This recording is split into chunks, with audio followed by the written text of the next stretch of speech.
Speaking of their influences as well, I mean, there's some great stories. Laura talks about how Mark Speer, who seems to be the kind of crate digger for the band, goes on adventures in his head, and he once went off the radar for 3 days while he was hunting for, and I'm quoting here, quintessential Chinese funk. So like he was quoted as saying like, oh, I really just want to show people like how funky it was in Hong Kong in 1974 and stuff like that. So his influences are not, they are as global as you can get. I mean, what do you think of the commitment to crate digging? I feel like Mark's probably a man after your own heart, isn't he? I don't know about that, but I find it interesting. For example, I watched an interview with him, and he's in the past hired translators to come and help him search on Spotify for different music in languages that he can't speak. That is a commitment, isn't it? That is a serious commitment. Fucking hell. And but I find it interesting that they're really reticent to integrate technology into their live shows, because all of them have said we don't ever want to be in a situation where we have to use drum machines and or loop pedals pedals stuff, or laptops. But then they're quite keen to use that in the crate digging that they do to find influences. Yeah.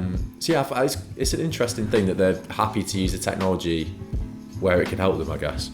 Yeah, I mean, I think there's definitely a certain snobbishness maybe that some people still have about the idea of finding music for YouTube or on the internet on Spotify, and I think it's probably a bit misplaced, because as you say, these days with the internet, like, you'd be mad not to access so much music on the internet that you can discover.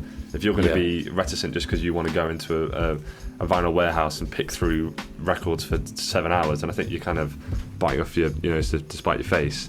One thing I would point out is that yes, they are doing world music, and yes, they are inspired by all these bands from all artists and genres and styles from across the world, to the extent they have to translate stuff on for Spotify.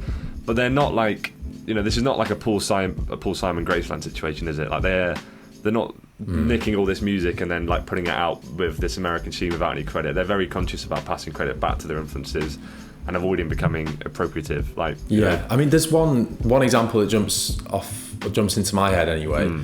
I remember, I think it was on the second album, the lead single for that record was called Maria Tambien. Yeah. And I don't know if you've seen the music video for that, but it basically highlights how up to the Iranian Revolution of 1979, women had actually made big steps in securing their own civil rights, so particularly with like education, employment, marriage. It wasn't a requirement, for example, to wear a veil in public then. But then the revolution helped install a government that kind of went back on these advances, and it removed women from public life and the government and the entertainment industry. And basically the music video is kind of showing this through like a patriarchal figure sat in a TV control room, like shutting off female dancers and singers and actors and stuff.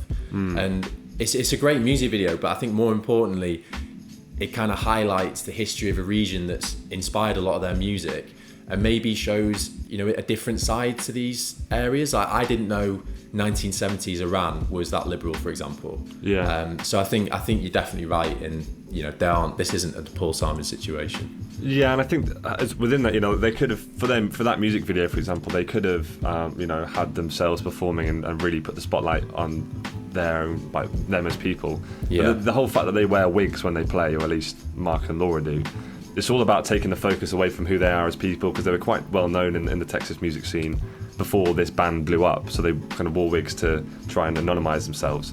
And I think just generally they're kind of very down to earth and unpretentious about their music. Yeah. The other thing, and I'd be interested to see if you have experimented with this, you've heard of Khruangbin.com, have you?